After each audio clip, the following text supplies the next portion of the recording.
Good afternoon and welcome to the June 18th meeting of the City Plan Commission.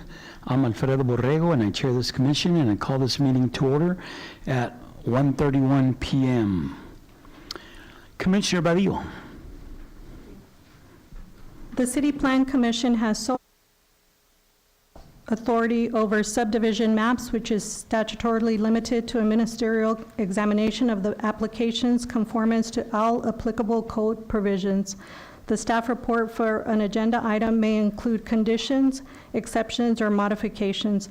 The commission may approve the item with all staff report conditions, exceptions, or modifications, including additional measures regarding the item as imposed by the commission.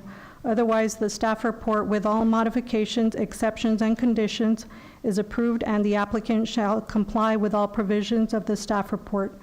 Commissioners will consider all agenda items other than subdivision items in the form of a public hearing. The normal process is as follows. First, the commission will hear a staff report followed by a statement from the applicant. Then members of the public may speak, followed by any final statement from the applicant. Finally, the matter will be closed for further discussion or a motion among the commission. The commission shall then make a recommendation that will be forwarded to City Council. Thank you, Commissioner Badillo. I'm going to take a point of privilege to welcome our newest commissioner, Commissioner Rodolfo Rodriguez. Welcome aboard. Thank you. Okay, moving on. Mr. Alejandre. Good afternoon, Chair. These are the changes to the consent agenda. Item 10 is being postponed for 2 weeks. Item 10 is being postponed for 2 weeks. This is the last item. Items 7 and 8 to be heard together. Items 7 and 8 to be heard together. And aside from that, there are 3 items on the consent agenda. The minutes, and then two different items, and a couple of revised staff reports. Motion to approve changes to the consent agenda, or sorry, to the agenda. Second.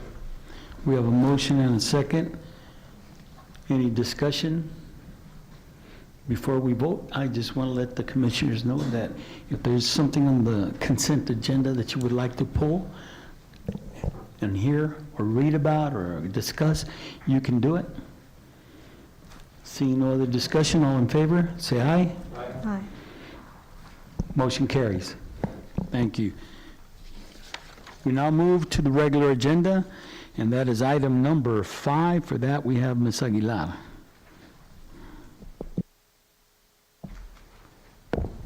Excuse me, Mr. Chair, we need to get a motion on the consent agenda.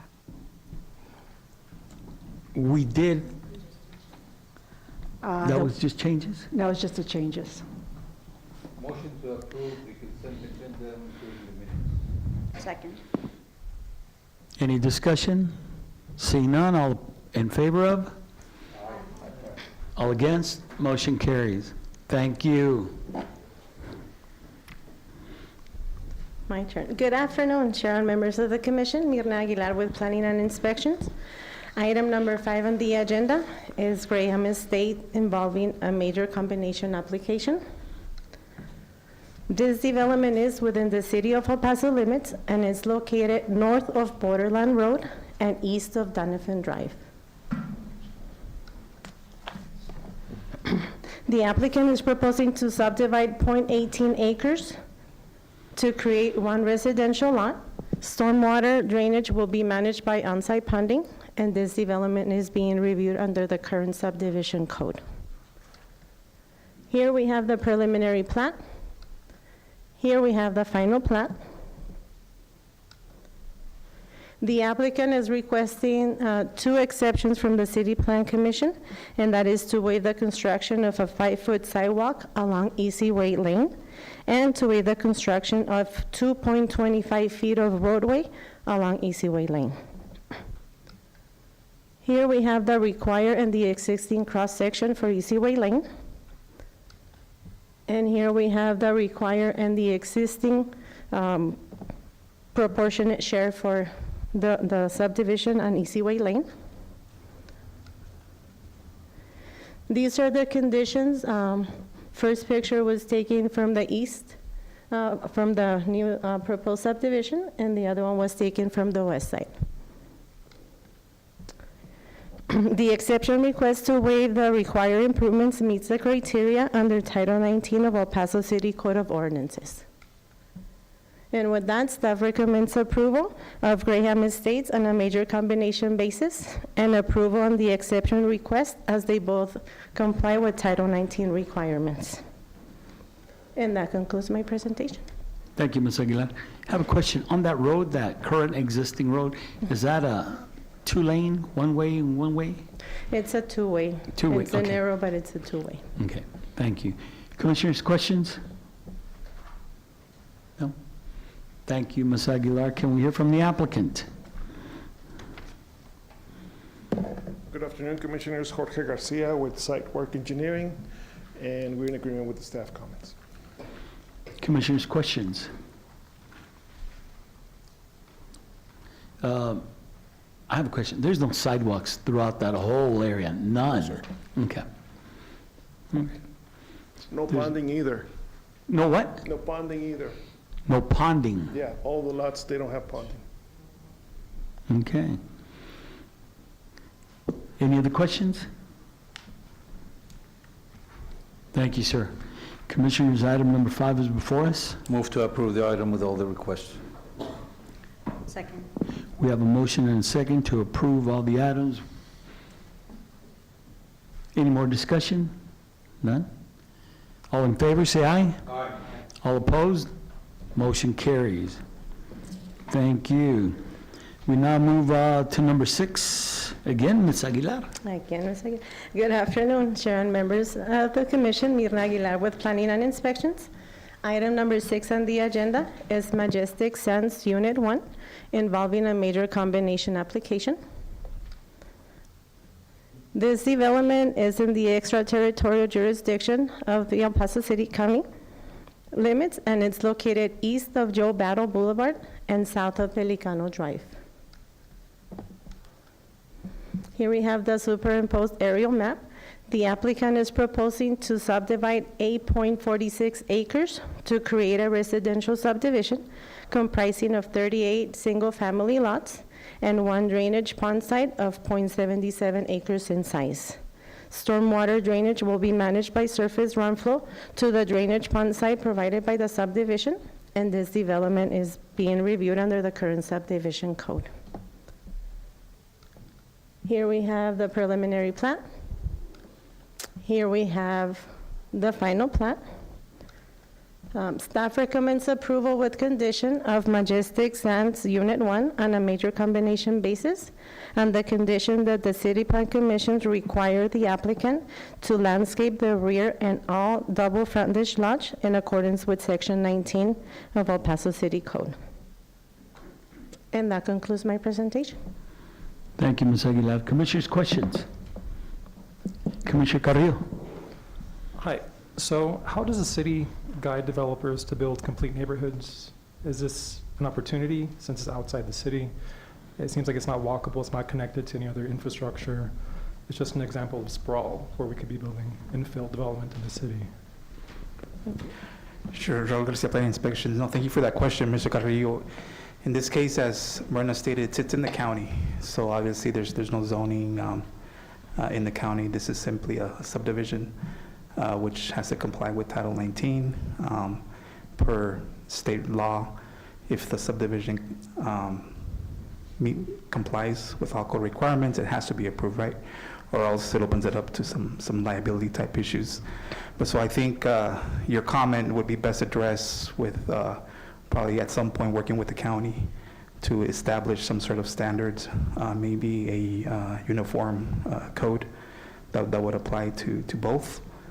We're certainly not there yet. We're far from there, but that could be something that in the future we can look to in coordinating with the county, and obviously staying within the confines of state law, what we can and can't do. But again, that would be something that we could potentially look at for in the future. But at this point, it's simply the subdivision that complies with all code requirements. Great, thank you. Any other questions, commissioners? I have a few. I know that area. I go by there quite a bit, and it is a walkable area. You cross the street, it's walkable. All those neighborhoods are very walkable across the street. This is brand-new area, but the one on the north side, if you could put that map back on. That one. They're all walkable across the street, and those neighborhoods are very walkable. I've cruised through them, and they are. My other question is, right above the orange line on top, is that going to be a street? Or is it? That's connected to the other subdivision. I think that's how But it there's reads. there's like, it looks to me like a dirt road. Also in the back of it by the junkyard. Is it, yes. If I may, I'm very familiar with this area. Those are easements, access easements. All the 5 acres lots will have 20 feet access easement on each side. So that's the easement for the lot on one side and from the lot on the other side, so. So easements for what, if I may? Access. Okay. All right. And on the front part of that subdivision, it will be all sidewalked in and whatnot, right? On Mission Ridge? Yes. There's already sidewalk there. Okay, all right. Any other questions? Not a question, Mr. Chair, but again, I'm also familiar with that area. Actually, we developed that area where Barrett Avenue is, and the county does have some way of actually offering walkable, like you're saying. It's only when you apply for a variance request and you want smaller lots than the county's 6,000 square foot lot minimum, then you're having to provide a park, and then the park has to be within a quarter mile of the small houses, and you have to offer, kind of a walkable and access to those parks. So yeah, the county does have some control when you actually ask for a variance. But if you're not asking for any variance and you're just complying with the county regulations, then you're good to go. And I've seen where a lot of those neighborhoods right around there have little parks. Yes. A lot of them, a lot of them. We put 3 parks in that neighborhood, in that old airport, yes. Thank you. Any other questions? I had a question. When we put the conditions like the double frontage lot, landscaping, is that not already a requirement, or is it a special condition?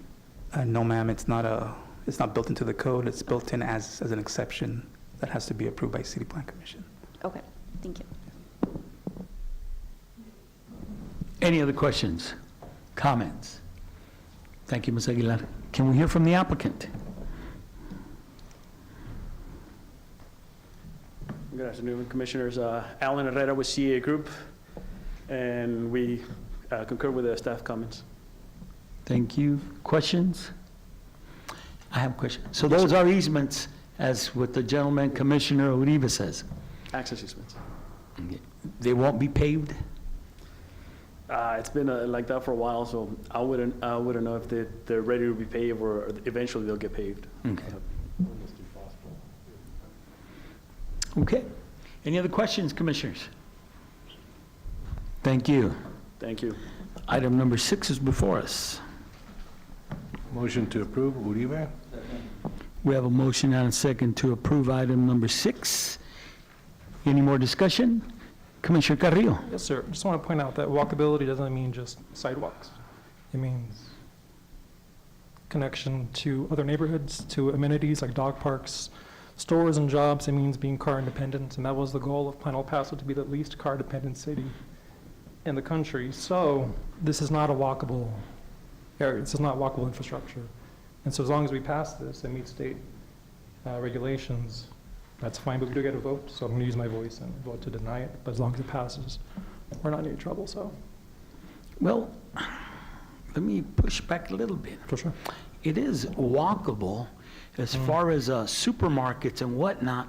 They're not quite there yet. There's a school there off of Bob Hope that these kids will go to. I don't remember the name of the street, but man, you can walk to the park. You can walk to the Arroyos. You can walk to the convenience store on Pelicano. And it's brand new, so, it's being developed.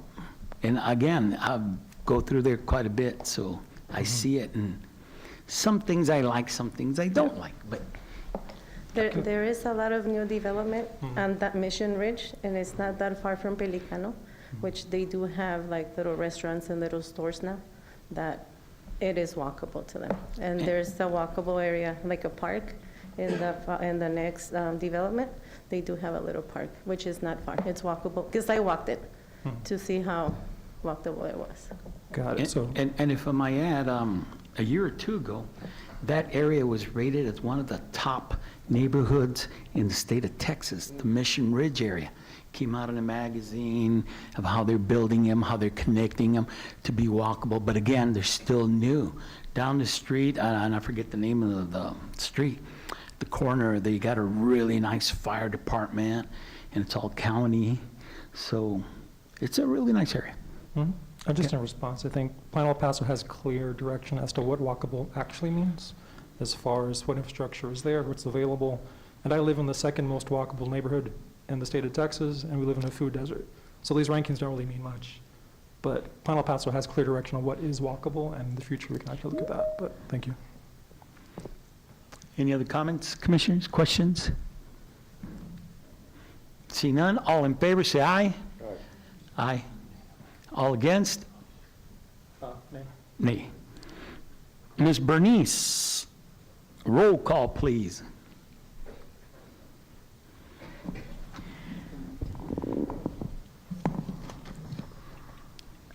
Commissioner Badillo?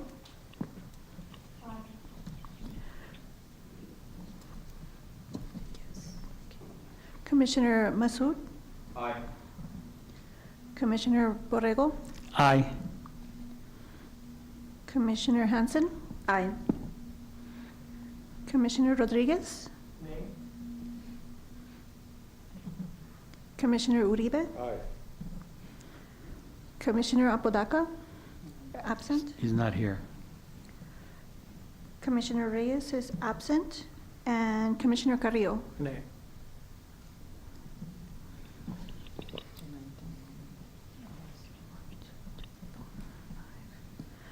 Five aye, 2 opposed. Motion carries. Thank you. We're moving up to number 7. Number 7 is a public hearing. And I'm going to apologize because I don't remember opening the public hearing at the beginning of the meeting. I did? I didn't, huh? So let's do them both here. First, the public hearing at the beginning of the meeting. That's for anybody that would like to address this commission on items not related to this current agenda. If you're on the phone, *6. Again, public hearing. *6 to unmute. Seeing and hearing none, public hearing is closed, and we're moving to item number 7. This is a public hearing too. Mr. Saloon. To the chair, I'm sorry. Good afternoon. Oh, So as part of the revisions, I believe we did approve 7 and 8 together. So it'll be 7 and 8 together. Correct. Yes, sir. So we'll hear both 7 and 8.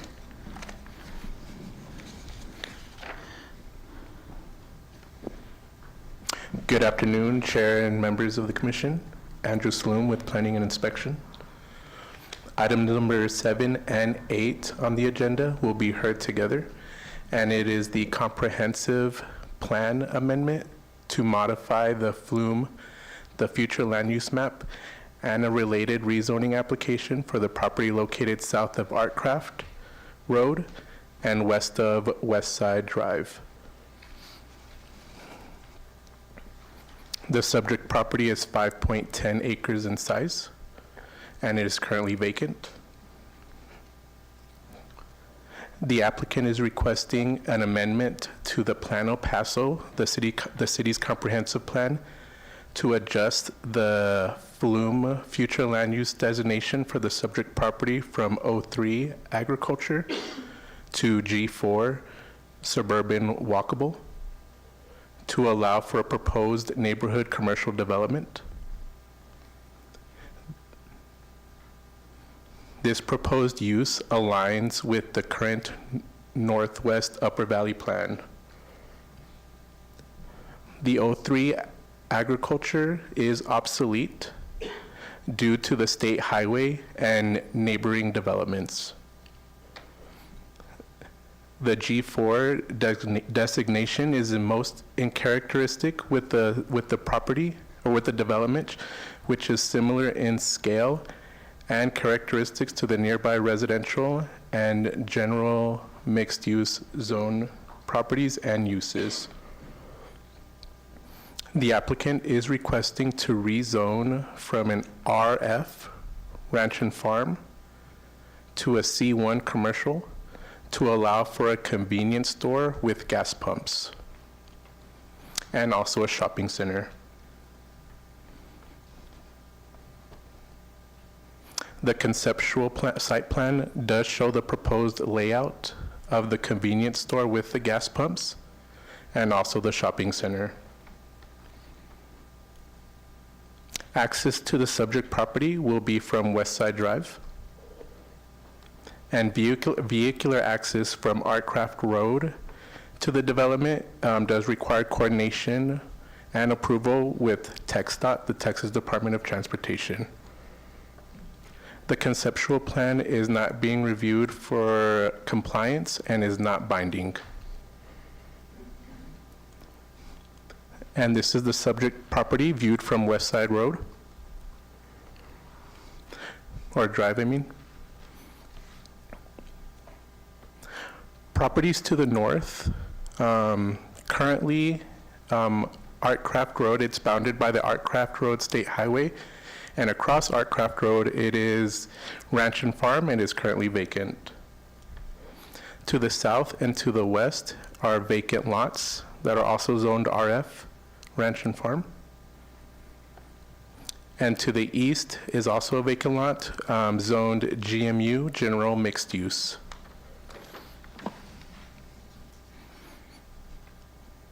Public notices were mailed to property owners within 300 feet on June 5th of 2025.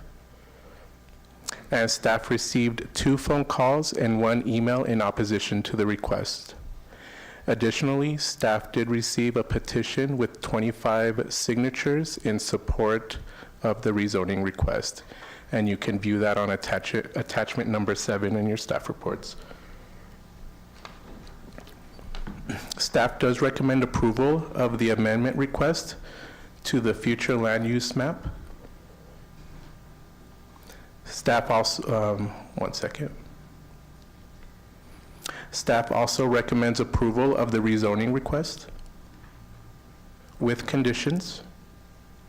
The proposed zoning district is compatible with the surrounding areas and consistent with the adopted Northwest Upper Valley Plan.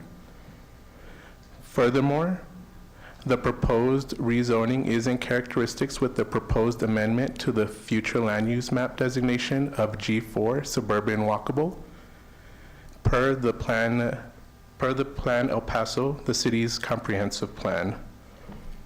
And the conditions are as follows. Number 1, that a detailed site development plan be reviewed and approved per El Paso City Code prior to the issuance of certificates of occupancy or completion. And then condition number 2, that a minimum of 500 feet distance be required between any establishments that meet the following 2 criteria. A is establishments that's deriving 51% or more of their income from the sale of alcoholic beverages for on-site premise consumption, and B, providing outdoor amplified sound. Number 3, that no office warehouse use be allowed or permitted. Number 4, that a 5-foot sidewalk along West Side Drive shall be constructed prior to the issuance of certificates of occupancy or completion. And number 5, that no egress for semi-trucks be permitted on West Side Drive in a southbound direction. Thank you, and that concludes my presentation. Thank you, Mr. Saloom. Questions? Commissioner Carrillo. Thank you, sir. The Northwest Upper Valley Plan, which guides the area, states that commercial development should be restricted to neighborhood-compatible uses. And the conceptual site plan is for a gas station and for a Starbucks. 70% of transactions are through drive-through. So how is this neighborhood-compatible uses, and what other suggestions from the community were made for this area?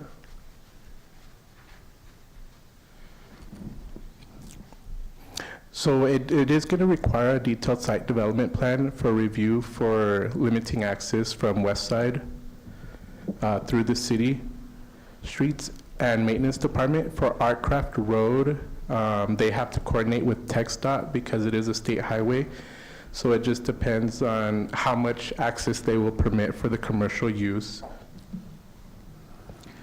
So what I'm referring to, oh, go ahead. Yeah, Raul Garcia with Plan Inspections, to expand on that, and that is part of the response, is the mitigation that's being implemented to, kind of go in line with the comments that you mentioned.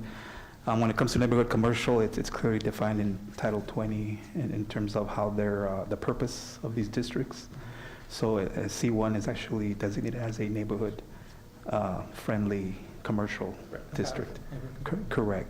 In terms of limiting certain uses, again, that's not best practices. We start getting into spot zoning, but definitely we took the Upper Valley Plan into account, which, as you mentioned, does reference the neighborhood commercial along Artcraft.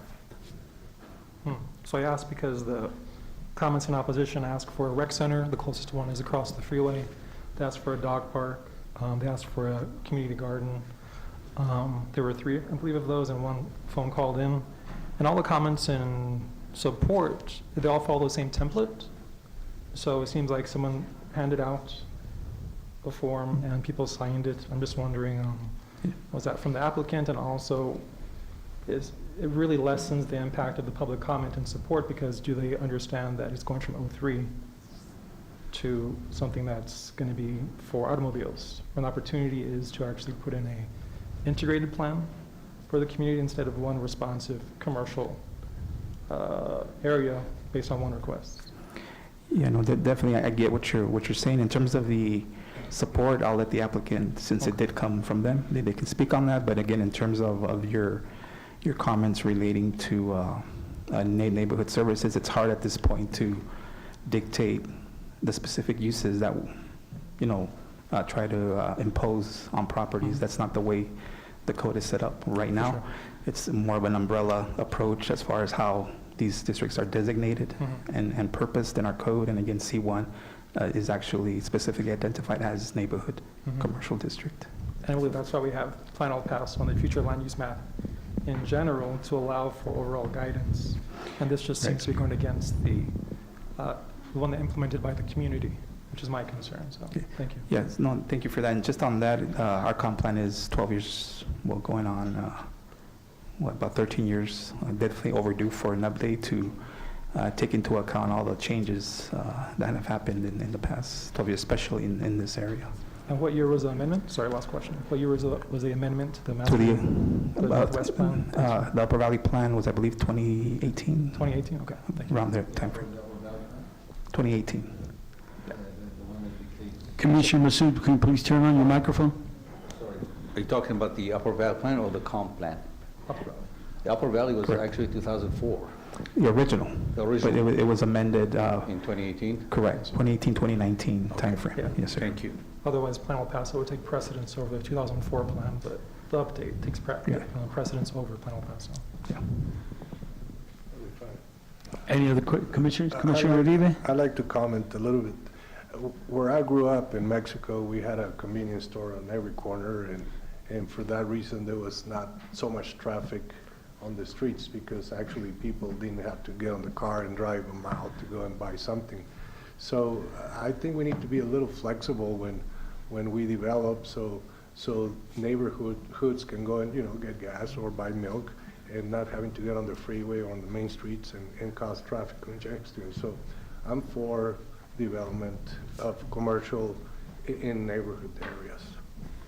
Commissioner Masood. Mr. Chair, I may add to what the comment that Mr. Uribe had done. The El Paso, the Upper Valley Plan, which basically controls 2,500 acres, goes basically from borderland on the north to Country Club on the south, New Mexico border on the west, and all the way to the river, basically on the east. So it's a huge, big area that the only areas that you're allowed to have any neighborhood commercial is along Artcraft, and it's only limited to 400 feet south and 400 feet north. So it's a very limited area where you can actually offer any community service. If I'm living in that area and I need to fill some gas, I'd either have to go all the way to Canutillo, right in the heart of Canutillo, or all the way down to Country Club, or to Red Road, borderland and Red Road, which is quite a distance you have to drive to get in there, similar to a good cup of coffee. So Just a point of privilege, Chair, can we continue the discussion? In the discussion, I think we're asking questions to staff right now. Sure. And Thank you. if I may, real quick, Chair? Go ahead. So just to make a quick clarification, the amendment in 2019 did revise the potential availability of neighborhood commercial.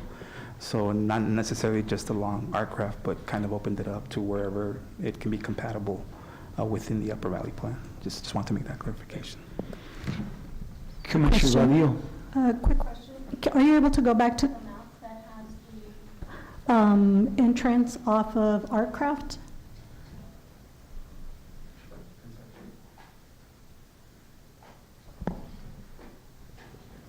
So there's a bike path on there also, so you're going to cut into the bike path as well?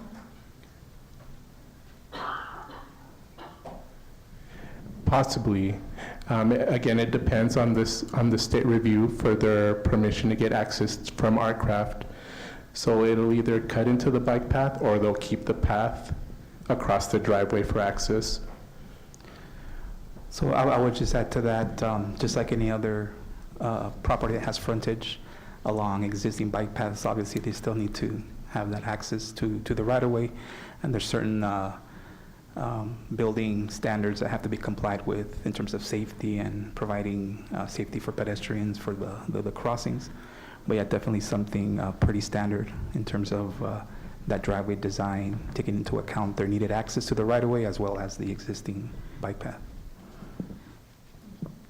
I have a question for staff.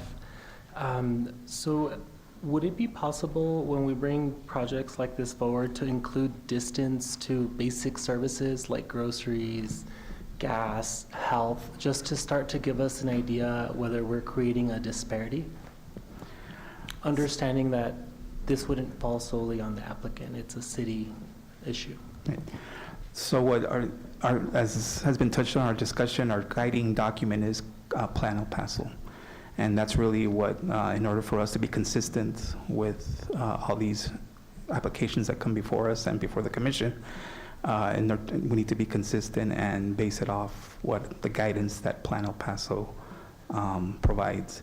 And what you mentioned is kind of built into that, not specifically pointing out the actual uses that you mentioned and the specific distances, but theoretically and conceptually, it is built into the Plan El Paso, which again is the document that we utilize to guide our recommendations on these items. But I think what Commissioner Rodriguez was asking is, because it's going to be a convenience store, and correct me if I'm wrong, how far is the next convenience store, and where is it? Because of what Commissioner Masood was saying, that you have to drive around just to go get a cup of coffee. So I think, and then maybe the applicant, or looking at Google Map, we can determine, but again, when we look at rezonings, we don't just look at one use. We look at, does the district as a whole, is it compatible with the location?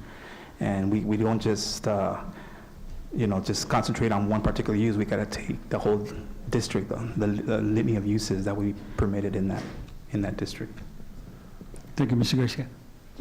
I have a comment. and Hold on, question. does that satisfy you? I was just asking, I understand that the comprehensive plan is sort of the guiding document, but for matters like this, it gets very real at the block level. It's not as useful or practical for us kind of voting on matters, so it's helpful to get a snapshot at a human level, how far these things are, since we're talking about distance. It is relative, and I think there's different frameworks and logics to some of the comments that were made, but I think it would just help us paint a picture whether we're honoring what the public has voted and city council has adopted for those plans. No, and I appreciate those comments, but again, I could go back to the comp plan until the comprehensive plan provides different direction or different basis to go off of. Then that's definitely something we could consistently and standardly apply into our assessments. I would guard against kind of just coming up with different types of guidelines or criteria,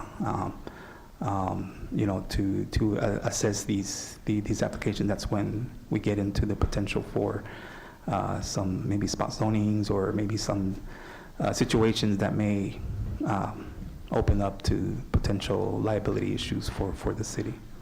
Can I ask one Sure, last go ahead. question? This is my first meeting as a Right. commissioner.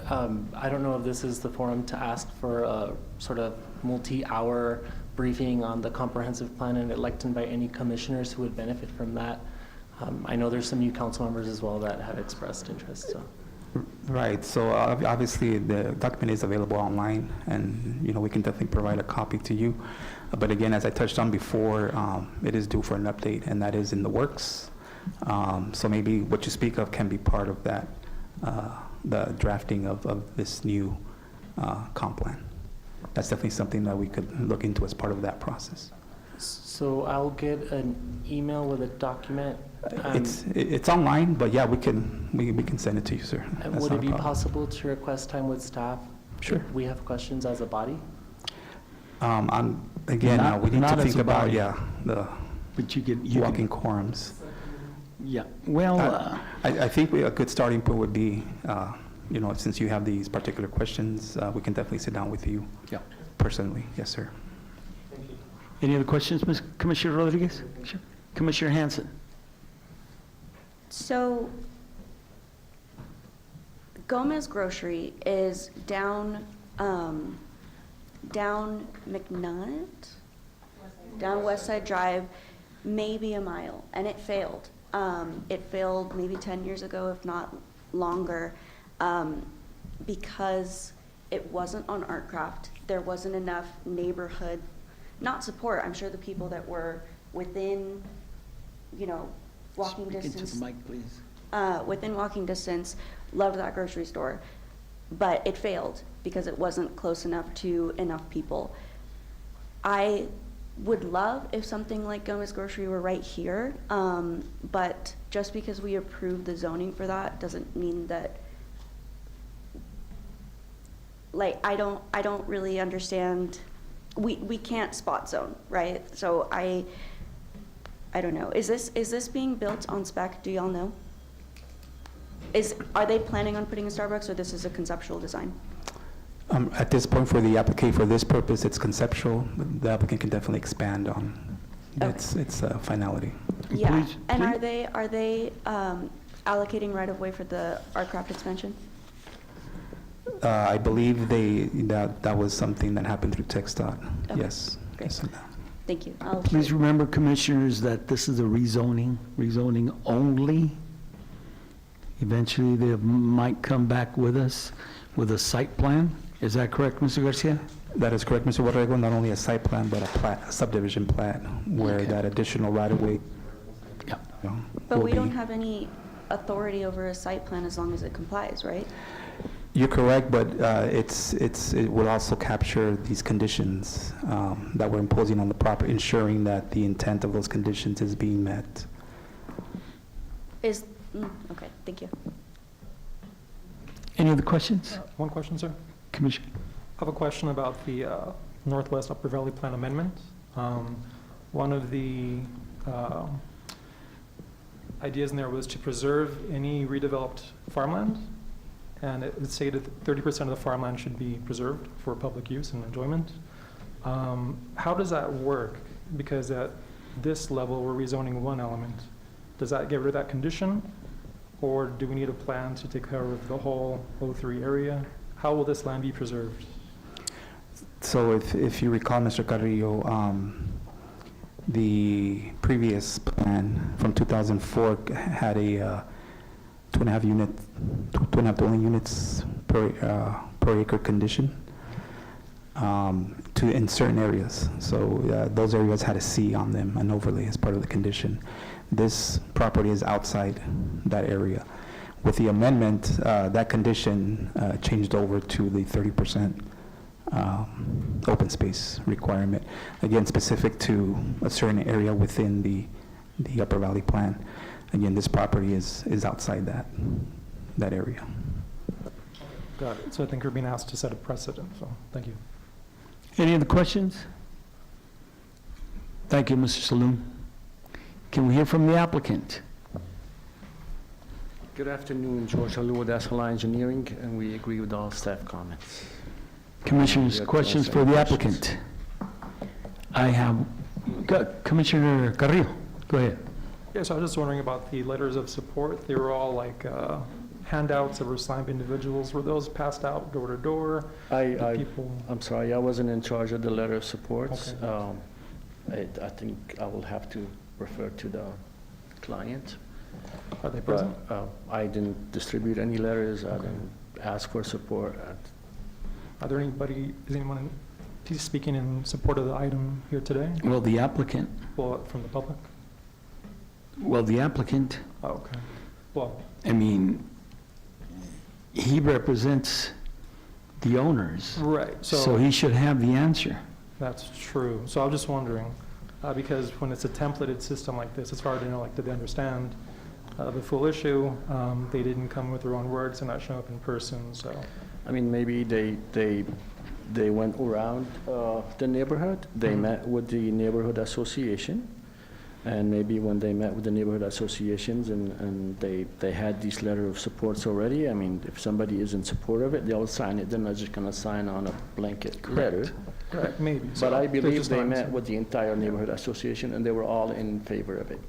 They were all in favor of it? The Everybody neighborhood was in favor? association president was in favor.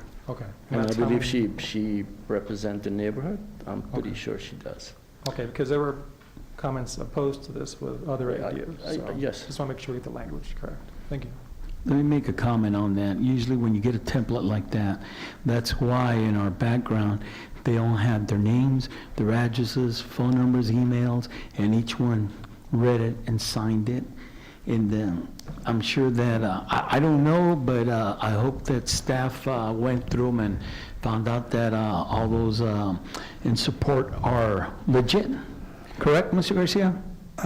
So when it comes to that type of communication, because really anybody can comment on it. They don't have to be within 300 feet or live in the west side. Anybody can provide it. That's why it's a public hearing. Right. But going back to the petition, it's nothing different than if it was these opposition petitions that throw these cases into 211s. It's pretty much the same setup, just a petition with signatures and addresses. So again, no different than whether opposition or support. Commissioner Massoud. Let me add, Mr. Chair, this happens often, like if you're presenting a case and you're trying to get, like you're always directed by staff to go meet with the neighborhood associations.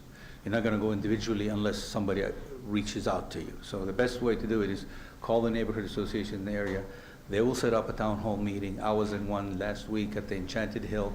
Me, Doug Schwartz were at that meeting. And right on the table, there was actually a petition form explaining the subjects at hand, and there were room for signatures. So the people that were in the room who were being informed on the subject, they were very well informed of what's going on, what they're discussing, and when they signed in agreement as to the subjects they just heard on.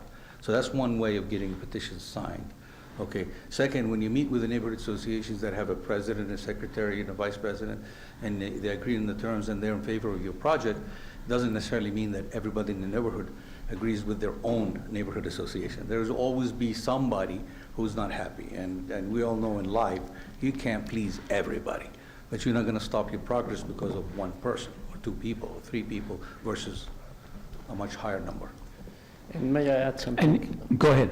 Like, I don't know if you guys are aware that this area has changed completely. I mean, TxDOT is building a 6-lane freeway divided with a median and an interchange on every light. So in front of our place is gonna be a bridge with on-off ramps. I mean, if you wanna put farming next to the on ramp and next to a freeway, I think we're just wasting land. I'm sorry, and I admire your passion for every time, every meeting I listen to you, and you're just always fighting for the public. I see that, but I mean, it just doesn't make any sense to have farming next to a freeway, like an international corridor. Right, and thank you. I did not mention I support preserving the farmland. I want a responsible application of G4s detailed in Plan El Paso and an amendment, and this is not it. So I never said I would support maintaining farmland, but that's also discussion. Any other questions to the applicant? Commissioner Hanson. Do they have the water rights? Irrigation rights? Yes, we still have our water rights. Commissioner Uribe. Remember, guys, this is rezoning only. I mean, if we're not gonna approve a C1 on a freeway, I mean, I don't know what is more appropriate than have a commercial corner on the freeway on an intersection, so this makes total sense. We need gas stations, we need things, so I mean, this makes total sense to me to put a commercial on a corner on a freeway. Any more questions? I have one last one to the applicant. Wasn't this before us, this area, that same lot before us, but it came down, I think the entrance was going to be through Artcraft, Mr. Garcia, or? It was a subdivision plat, came before you about a year ago. On the same The land? same lot, yes. So we divided the lot, and, I mean, we platted the lot, and then we dedicated, we didn't donate, we dedicated 25 feet of additional land on west side, and we promised to build the road. 25 more feet of land will be built in the additional right-of-way of West Side Drive. Okay. And All that right. was what you remember, I think. Appreciate it. Thank you. Any more questions for the applicant, commissioners? Seeing none, thank you, sir. Thank you. This is a public hearing. At this time, I'm going to open it up for public hearing for item number 7 and 8 only. Excuse me. If you're on the phone, star 6 to unmute for items number 7 and 8 only. Public hearing. I just want to say something, because everybody's saying, oh, it's farmland and everything, but we actually. One second.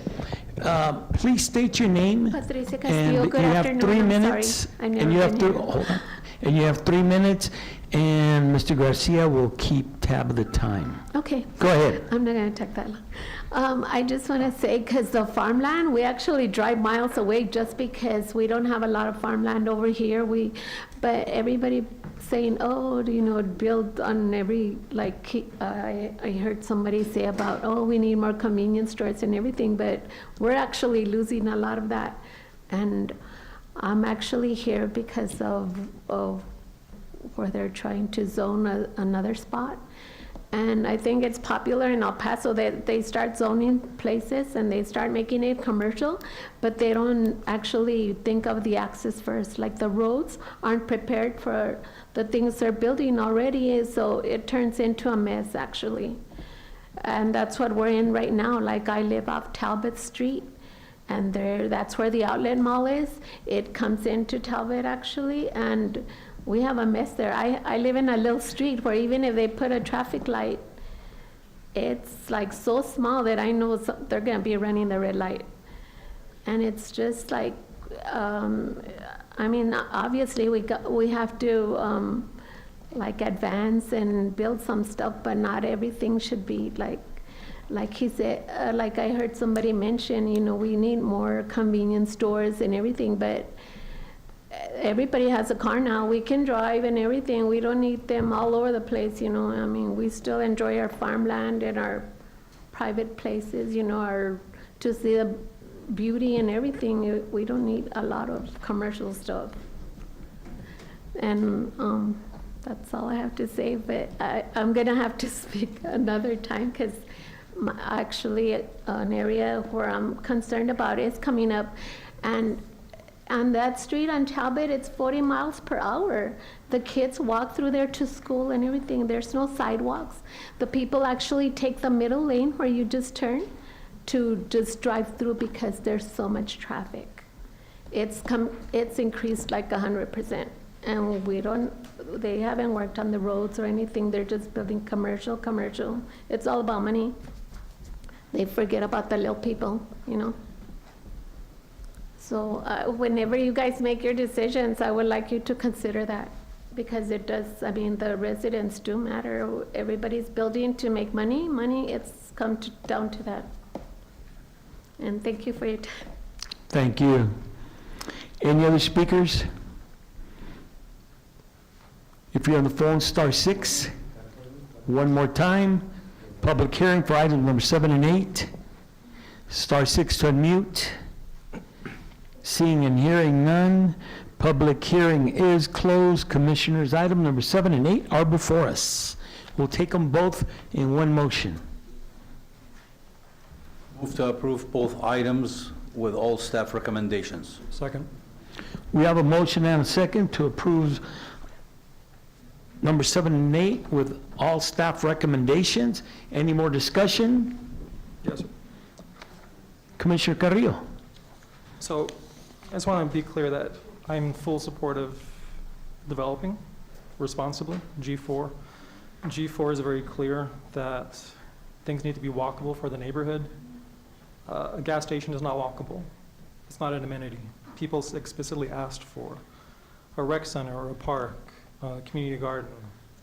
You can drive to a gas station, but if you don't have a car, why would you want to drive to a gas station? You want to drive less. And this is why we have such a high tax burden, because we're sprawling, we're not doing infill, we're car dependent, roads are bad because we're car dependent. It's a vicious cycle. Looking at this conceptual site map, it's mostly parking lot. If you want to support business, put in a walkable destination, put in more businesses, put in opportunities for people to open daycare centers, grocery stores, bakeries. Instead, we're supporting a gas station.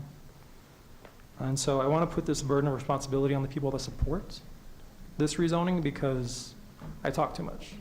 And Plan El Paso was very clear on what to do. So from a urban planning standpoint, why are you supporting this that goes against Plan El Paso, that goes against responsible development of walkable neighborhoods? And why are you supporting this where it's going to be more of a burden on all of us? More sprawl, less neighborhood amenities from an urban planning standpoint. Any more discussion, commissioners? Seeing none, I have something to say.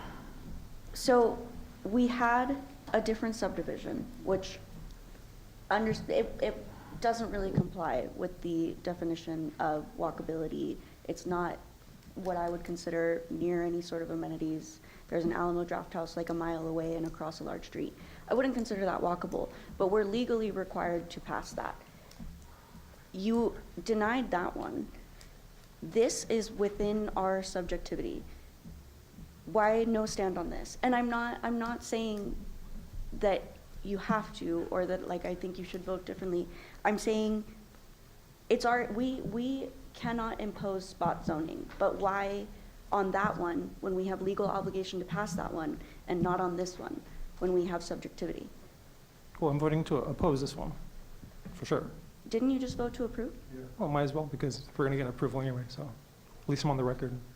I didn't make the motion, I just. Guys, let's not get off topic here. Right, so Let's just back speak on- to the rezoning Right. and not how you're going to vote or this or that, okay? The Right. vote will come, but let's speak to the rezoning and keep the conversation to the rezoning of both items, please. Right, so Plan El Paso says this is not a great way to develop walkable, neighborhood-compatible developments. And we had public support for dog park and for rec center, because the closest rec center is across the freeway.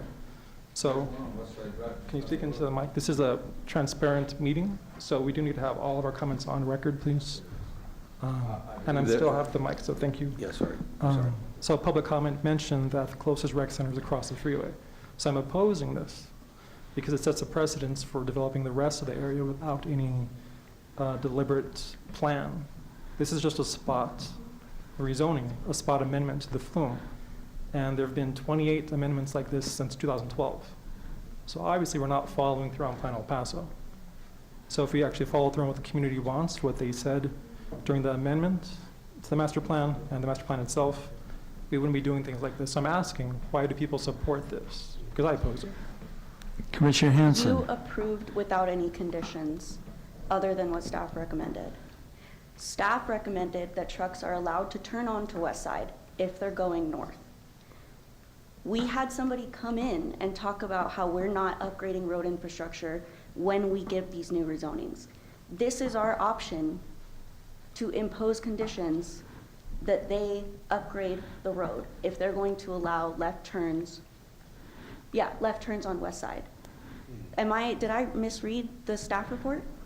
Actually, the applicant said that they are willing to improve in front of their property the portion of West Side Drive, and they dedicated additional land, and they will improve it. Are y'all still honoring that last one? Okay, perfect. Because that was platted out of that subdivision, and the conditions were already, we approved almost a year ago. I was under the impression that they were abandoning that last one and instead going with this. Okay, the last speaker will be Mr. Garcia, and then we'll get to the vote. Right, to clarify, as the applicant stated and Mr. Masood mentioned, a plat has been approved. The plat is the document that allows us to require additional dedication. So as he stated, that dedication has happened. It is memorialized in that plat, and they have to comply with what was approved in that plat. So that dedication is there, and those improvements will have to be there, or else these permits don't get approved. So no right turn onto West Side Drive where it is not. Correct. That's something we already imposed, and they have to improve. No, the no, north. that's a zoning condition. That's a condition that if the zoning is approved, will be, and city council approves, will be imposed on the property. Yes, yes, ma'am. Okay, that's enough discussion. We've gone round and round here, and we have a motion and a second for item number 7 and number 8. All in favor, say aye. Aye. All opposed? Nay. Nay. Roll call. Ms. Bernice? Commissioner Badillo? Aye. Commissioner Masood? Aye. Commissioner Borrego? Aye. Commissioner Hanson? Aye. Commissioner Rodriguez? Nay. Commissioner Uribe? Aye. And Commissioner Carrillo? Nay.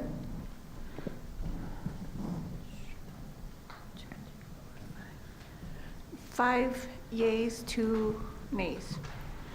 Motion carries on item number 7 and number 8. And we move on to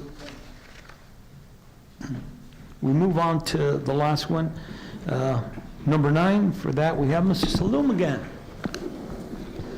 Andrew Saloom with Planning and Inspections. Item number 9 in the agenda is a rezoning application for property located generally north of Talbot Avenue and west of South Desert Boulevard. Subject property is 29.42 acres in size and is currently vacant. The applicant is requesting to rezone the subject property from ranch farm to general mixed use, GMU, and approval also of a master zoning plan to allow for mixed use development. Plan El Paso, the future land use map does designate the Northwest Planning Area as property as a G4 suburban walkable. The development does propose 12 commercial buildings and 7 attached townhouses with a height ranging from 18 feet to 65 feet in height. Open space will be provided within the development. The development does have provide adequate vehicular parking to meet the needs of this development, and also is compliant with bicycle and landscaping requirements. Access to the property will be from La Mesa Street and also Talbot Avenue. And will be provided via private easement within a developed area. Here's the elevations for the buildings. This is the aerial map, is a master zoning plan on the aerial map. This is subject property. This is a view from generally by the outlet malls, the shopping area. And this is vacant. This is a view north, currently zoned as Ranch Farm, and it's within the extraterritorial jurisdiction of City of El Paso, and most of it is vacant and does have single-family dwellings. Currently to the east is Zone C4, commercial, and it is the outlet shopping mall. To the south is Ranch Farm Zone, it's vacant. And it's also within El Paso's 5-mile extraterritorial jurisdiction. And there is properties to the west. There is within the 5 miles of ETJ, and that is a single families with an elementary school and a middle school.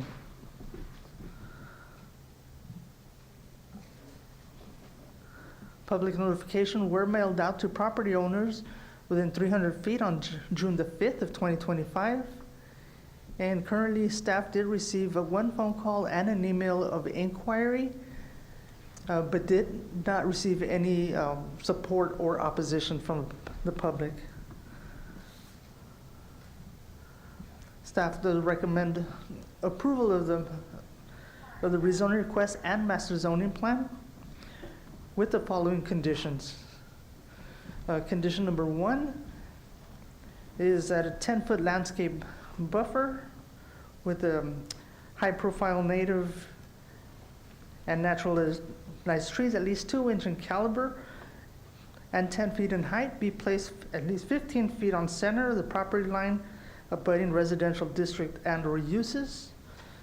The landscape buffer shall be irrigated and maintained by the property owners at all times and be installed prior to certificates of occupancy. Condition number 2, that a minimum 500-foot distance be required between establishments, meeting both of the following 2 criteria.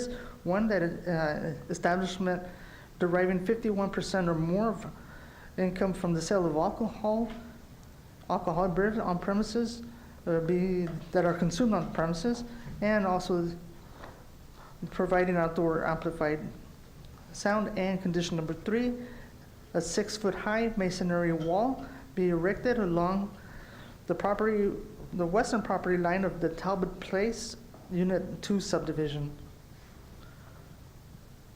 The proposed development is in character with the uses in proximity and is keeping with the policies and the G4 suburban walkable land use designation within Plan El Paso and the city's comprehensive plan. And that concludes my presentation. Thank you, Mr. Saloom. Questions, commissioners? Is the property accessed through Talbot?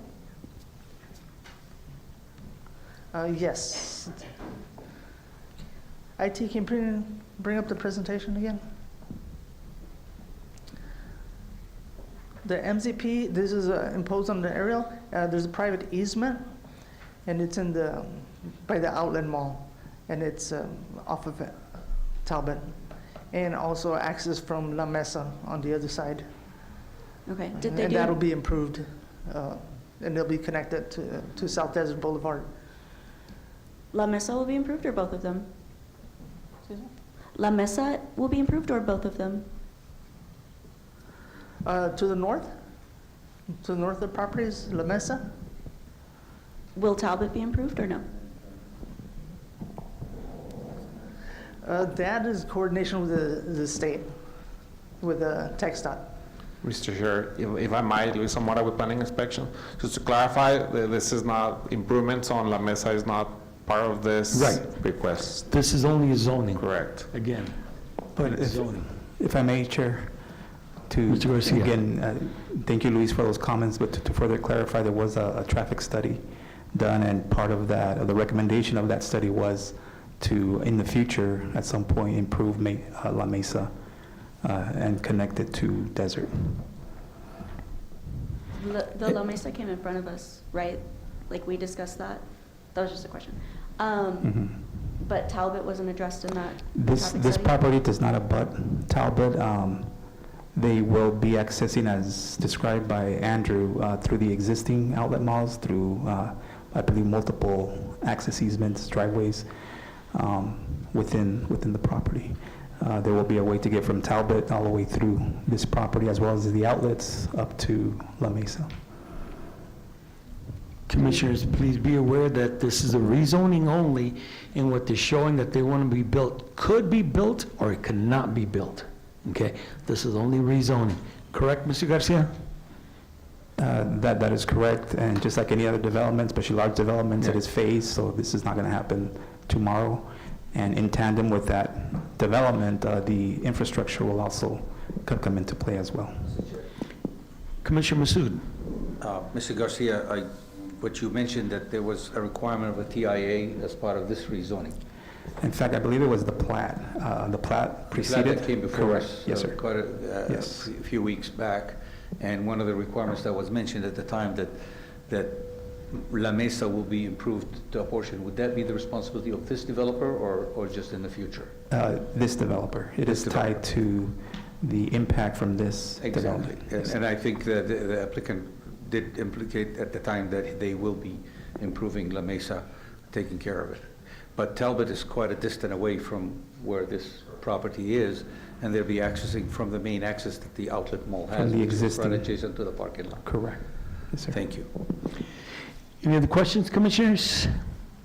Seeing none, thank you, Mr. Saloom. Can we hear from the applicant?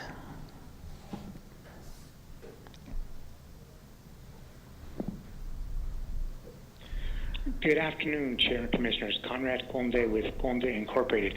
Am I coming across clearly? Yes, you are. Great. Thank you all. We do concur with all staff comments and willing to entertain any questions you all might have. Okay, questions for the applicant? None? All right. Thank you, Mr. Conde. Thank you all. Ladies and gentlemen, this is a public hearing. So now, item number 9, I'm going to open it up to public hearing. And for that, we have Ms. Castillo. Again, Ms. Castillo, please state your name. You have 3 minutes, and Mr. Garcia will take care of the time. Are you ready, Mr. Garcia? The Talbot's a distance away. Talbot goes into the outlet mall, and that's where that area is. So I don't know what they're talking about. And even in Christmas time, the freeway is so backed up because they're going into Talbot, and then Talbot is so a long line because they're trying to avoid that too, that road leads straight into to the shopping center. And yes, I want to know if they are going to pave, at least add sidewalks on Talbot. And my street is right next to the entrance into the mall. So we can't get out. The speed limit is 40 miles per hour. They actually go 50 to 60 miles per hour. So can you imagine to get out of my street into going into that, just going into Talbot, which leads into the mall. They've done, I don't mind the progress they're doing, but it creates problems for the residents and everything, and nobody considers that. Nobody considers the streets. There are other businesses on Talbot also, and nobody considers those streets. The kids that have to walk on Talbot, it's just dirt, uneven dirt, that nobody's even thought about fixing. And I say they wouldn't have made the entrance on Talbot, but they did. I don't even know why. You would think that they would have made it before, so the people won't come all the way into Talbot. They could have access before they even enter that street. They build more apartments on the spur, which come into Talbot too, which go into the shopping center. There's so much mess there, and nobody's considered that before they start building more and more. They're just making more, they're all cores, what's that business they're making? Corostimos or? Yeah, they're just making more and more, and nobody considers the residents. I just need to, I mean, I wonder how you guys approve things before you even consider all the access that's going in there. I don't understand it. When I was hearing everything, I'm like, how, you know, how can you vote on things and you don't consider access here, access there, or like who it's affecting? You need to consider that before you approve something. I would think that you guys would have to go evaluate or what you're doing before you even approve it. And that's just from my opinion. But thank you for your time. Do you want to say something? Thank you. And what? Oh, they want to speak to. okay, well, hold on. Are you done speaking? Yes, Okay, thank you. thank you. Is there anybody else that would like to speak? Go ahead. Again, state your name. You have 3 minutes, and Mr. Garcia will keep tab of time. Yes, sir. My name is Susana Hernandez. I'm actually the daughter of Patricia. My concerns come with, I know he explained the plan, the abutting trees, and he's showing the example whether it will or will not be built. As far as the zoning, some of the people that have purchased homes in that area purchased them because of the location. The plans that he's planning to build actually goes against everything the people purchased their homes for. The views, the structure, the location, it would block everything viewing Trans Mountain. So all that beauty is gone. If you put up townhomes and commercial land, that structure, that rezoning area for farmland is actually what keeps that view in place to see that Trans Mountain. Not only that, I know it's all affected Trans Mountain, Talbot towards the freeway, but any location going down Donovan is where residents from that area would go to eat. All the eatery is on Donovan. And like my mother was telling you, Talbot is greatly affected. It's a two-way, one-lane roadway. There's too much going up for Talbot to not be considered from the freeway down. It's too much to be not considered going into the rezoning of this area for more commercial or residential built. So I know you were saying it doesn't affect it, but it greatly affects it. Not only that, Canutillo is gonna be affected for all these residents because all the eateries are on Donovan. Any eateries north or east, northeast technically, of this property are a little far ways. So if somebody wants to get up and go and drive, it's gonna create a ton of traffic, but like my mother was saying, it's not walkable. In the outlet mall, and if they improve sidewalks and everything, it is walkable, but once you get out of that area to go towards Donovan, it's not walkable at all. So to create more residential and commercial should not be considered until the access ways and walkability is considered. So I think it's kind of reversed. I know we're talking about the zoning, and that's fine, but even the zoning part for what they want to do with the structures it's not compatible with the residents and why they bought their homes where they did. That's just, I mean, my considerations in it. Thank you. Thank you. Any other speakers? Please state your name. And you have 3 minutes. Mr. Garcia will keep tab of time. Rubén Gutiérrez, mi malestar es que esos proyectos, digamos, ese proyecto no tiene una viabilidad para que el acceso para ese proyecto, porque el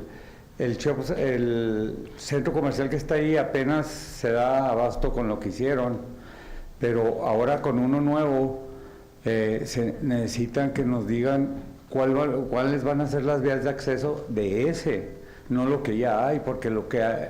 Permítame. Let me see if I can translate. Oh, sorry. I think he's saying that the problem that they're having is access in that area that, kind of like what the previous speaker says, that they don't know what's coming and they haven't told them what's coming and what's going to be done. That's just in a real short translation. Sígale. Creo que pues ustedes como empleados de la ciudad deben de ver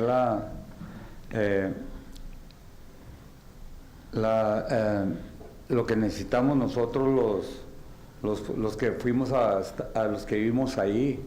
Como dijeron ahorita, antes no hay ni banquetas, no, todo está así apenas, pero llegan los proyectos grandes y a esos no más hacen para la importancia de la que ellos les importan, pero para la comunidad no se ve nada. Permítame. He says that it's his opinion that the city doesn't take into account the sidewalks and the streets in the area, that he seems to think that they only take interest in the development or what's being developed there. And let me just clarify one thing. Nomás quiero hacerle claro, nosotros, esta comisión, no somos empleados de la ciudad, somos independientemente. Independiente. Ok, sígale. Qué bueno que gracias por eso. Nos gustaría que dieran información de lo que quieren hacer y cómo lo quieren hacer a todos los vecinos de las colonias que estamos completamente pegados a ese proyecto. Como le digo, a mí lo que más me interesa es saber por dónde piensa entrar toda la gente que vaya a eso, y las entradas y las salidas, porque ya ahorita en todos los fines de semana que son festivos hay mucho peligro de choques y muchos alcances.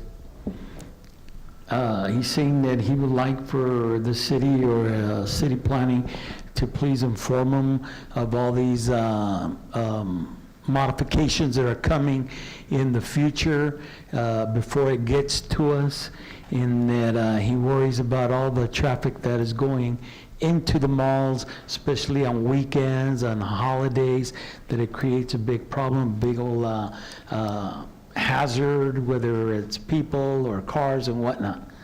Sígale. Se hacen tres carriles.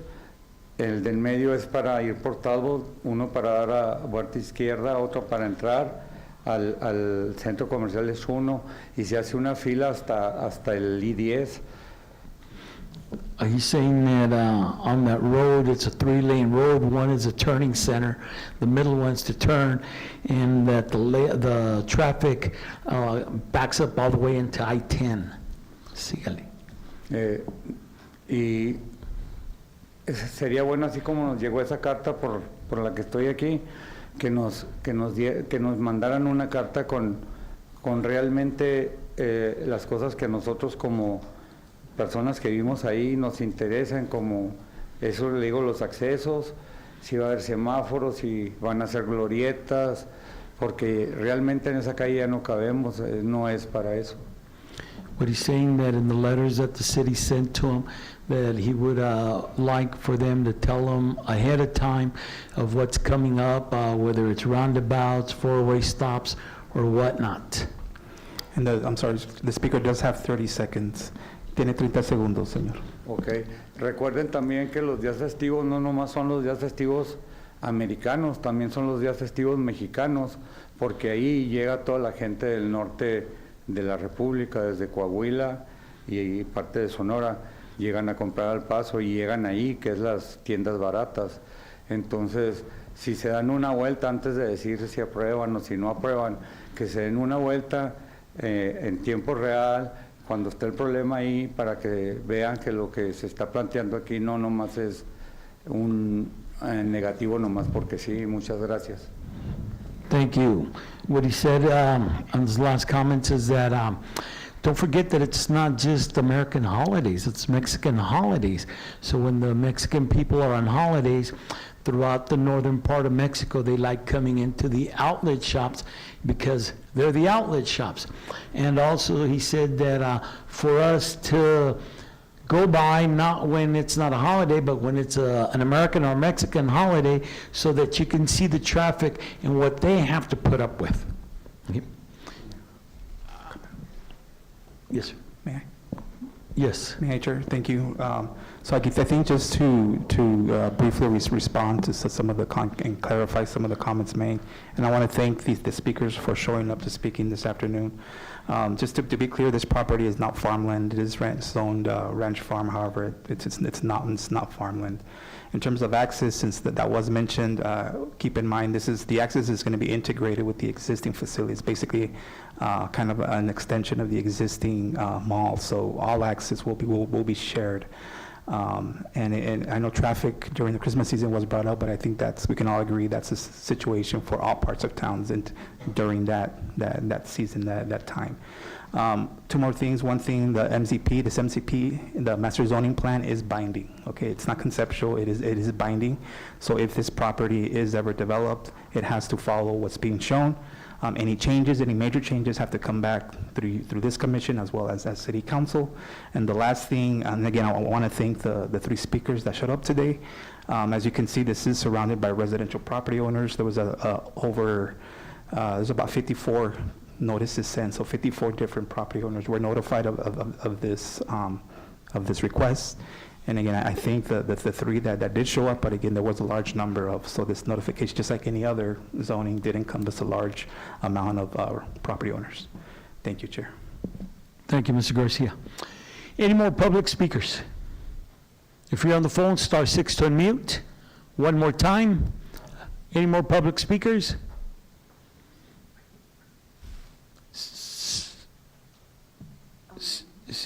Seeing none, hearing none, public hearing for item number 9 is closed. Commissioners, item number 9 is before us. One question, Mr. Chair, I have. In that area, the city limits sort of close to where as a matter of fact, they were mentioned right next door, it's the county line, and which is the ETJ of El Paso. Correct. So a lot of these portions that were mentioned, the public speaking about a lot of commercials going on, that's county, and there's really no zoning jurisdiction. None of that would come before us to vote on anyway. The further west on Talbot is mostly county. Correct. And it's basically, there's no zoning ordinances on that. Anybody can do anything on that road. Am I right? That is correct, other than the plats, but again, that's not land use. Yeah. Of zoning, Well, there it does is not no. dictate what they can put in there. Correct. It's just platting and it's not zoning, except this limited area right next to the outlet mall. And adding to what you just mentioned, just to clarify, access is not just from Talbot, it's from every single point of access that the mall has, which I think they have 2 or 3 entrances right off the service road. And all these are going to be incorporated as part of that access. Am I correct? Correct. Thank you. Okay. Commissioners, item number 9 is before us. I have a comment as well. Is 6 stories a responsible or a reasonable height for this area? 65 feet high in an area that isn't scenic behind it, I don't think I would care, but, I mean, there is, people probably did buy their own property there because it was beautiful, and buildings, facades aren't necessarily as beautiful. So I don't know. I don't know if 65 feet high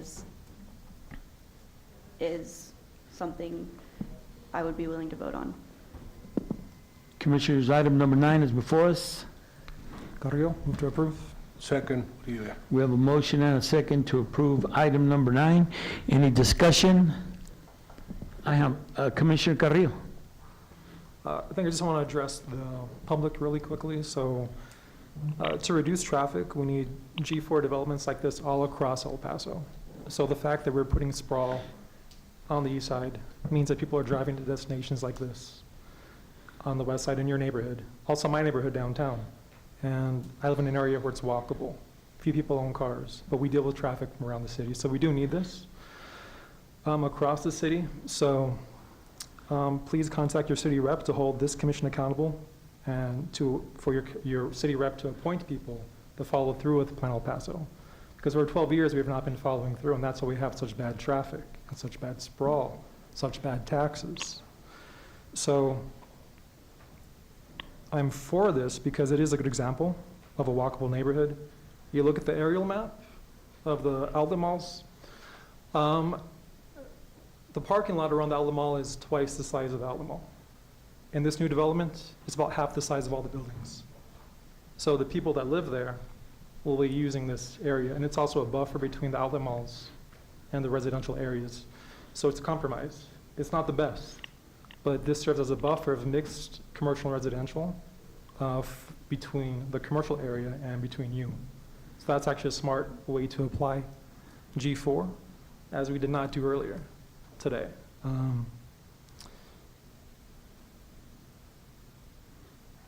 And so that's why I'm supporting it. It's a smart use, and I do want to see more of this across El Paso. Any other discussion? Commissioner Massoud?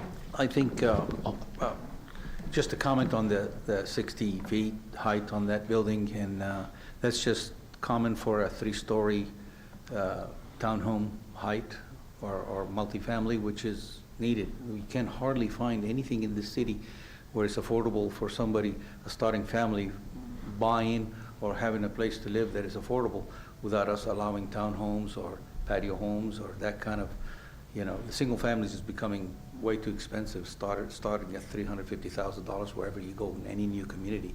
So we need to encourage that kind of development. I'm all for it. Commissioner Rodriguez? I have a few questions. Could we just clarify, is the intent to build affordable housing? That's not what the staff report mentions, but again, the applicant can maybe expand on that. Okay. And then Yes, commissioners, can you all still hear me? yes. Yes, no, then the intent of, absolutely, the intent is to supply affordable housing, but the intent here is to provide a mix of housing, which is critical to anything within the walkable community. So hopefully that helps give you a basic explanation of that. Are you able, I have a follow-up, are you able to share how many units of affordable housing you're intending to supply? When you say affordable housing, again, our job is to build housing as economical and as sustainable as possible. But I think you're confusing affordable with maybe like housing authority. Is that what you're trying to compare this to? Affordable housing qualifies as certain income spending a third or less for housing. Yeah. That's what I'm not talking about public housing. Okay. Well, yeah, no. That the intent is to provide a mix of housing for all markets. Okay. And then my follow-up question is, I also wanted to acknowledge public for coming out here. And while I do think creating density is important, I wanted to know how the city measures any displacement risks associated with projects like this. So in terms of this project, this is vacant property, so there's no displacement. It's been vacant for a while. And again, what's before you is the proposed development and use of this property.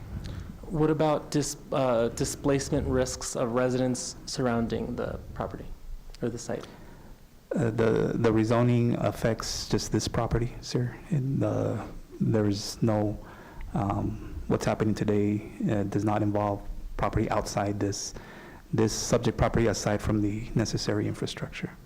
In fact, it's going to add infrastructure. It's going to, in terms of drainage, in terms of road, it's going to enhance the area by those means. Okay, thank you. Commissioners, any other questions? No? Okay, it's my turn. I remember when the outlets were built and how it created all the sensation and how that area grew and grew and grew. And as a chairman of this place, of the City Plan Commission, I do go out there. I do drive around. I look at where people live. I look at what could be there and what not could there.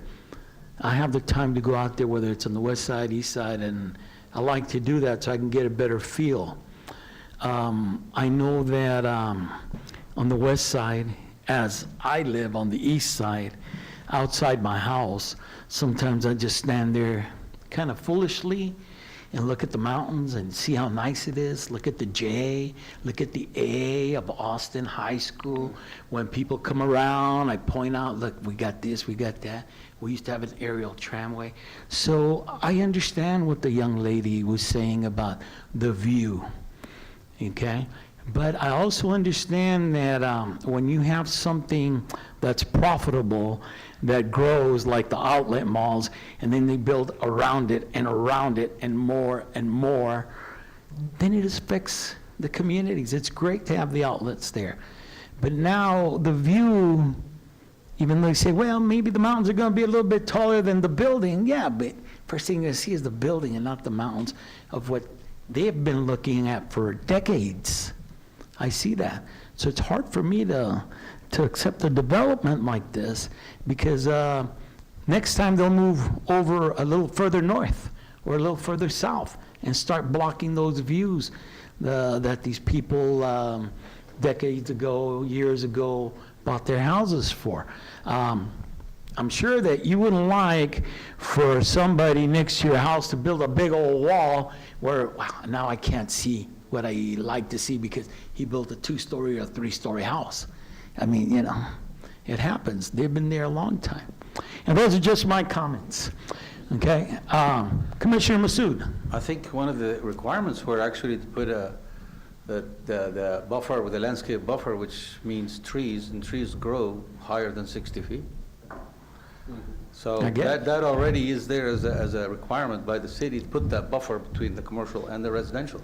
I get that. So the view is going to be, you know. Yeah, anyway. but now you got a bunch of trees that they were forced to put there when we want to see the mountains. Just what's making over a point, there. yeah. We want to see the cars, the line of cars, the lights of cars coming down Trans Mountain, the red lights going up Trans Mountain. I would always get a kick out of that. Mr. Garcia. Thank you, Mr. Chair. I just want to provide some additional context to the height limit issue. This is GMU, general mixed use, so it's a customizable zoning. The applicant, in working with us, come up with their regs, their dimensional standards. If this was your typical C4, C3 property, it could go up to 60 feet and go beyond that as they move the buildings within in more to the interior of the property. So again, 60 feet would be permitted pretty much in any in C4, C3 commercial districts. 60 feet, we're talking about 65. In the traditional, they could go up to 70, 75, depending on how far they move the building in. So the flexibility with the height is built into the code already in terms of traditional zoning. In this case, it is GMU, that MZP is binding. So the limit here will be 65 feet. They will not be able to go beyond that 65 feet, just to provide additional context to the issue. I get that, Mr. Garcia, but you have to understand that the grade, they are below, I don't know how many feet than the freeway. And the mountains are over here, so if it was a plain level field, was plain, I could see that. But they're below, I mean, they're coming from the river going up, you know, so that's just my argument. Okay. Any other comments? Commissioner Carrillo, you'll be the last one. For sure. Just to point out real quick, there are sometimes I can't see the mountains because of air pollution. And so taking cars off the road, doing more developments like this will improve air quality. This is actually one of the worst areas in the country for ozone pollution. This west side of El Paso. It's one of the worst in the country. We've been in a non-attainment zone for decades. So we do need less cars. This is a destination for people. This is walkable. And again, from an urban planning standpoint, we're looking at health and safety of people, and that includes air pollution, that includes walkability and safety. So I think this is a great idea. It will set precedents and give people an example of what life could look like on the east side. And so they can build more like this on the east side, reduce traffic, reduce sprawl, and reduce taxes. Okay, Commissioners, we have a motion and a second to approve item number 9. All in favor, say aye. Aye. All against? Nay. Bernice, roll call. Yes, sir. Commissioner Badillo? Commissioner Masud? Yay. Commissioner Borrego? Nay. Commissioner Hanson? Aye. Commissioner Rodriguez? Nay. Commissioner Uribe? Aye. Commissioner Carrillo? Aye.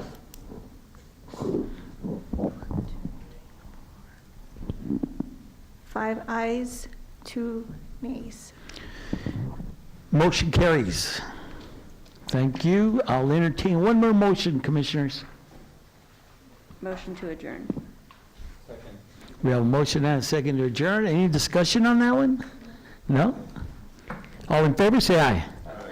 All opposed? Motion carries. Meeting is adjourned. Thank you.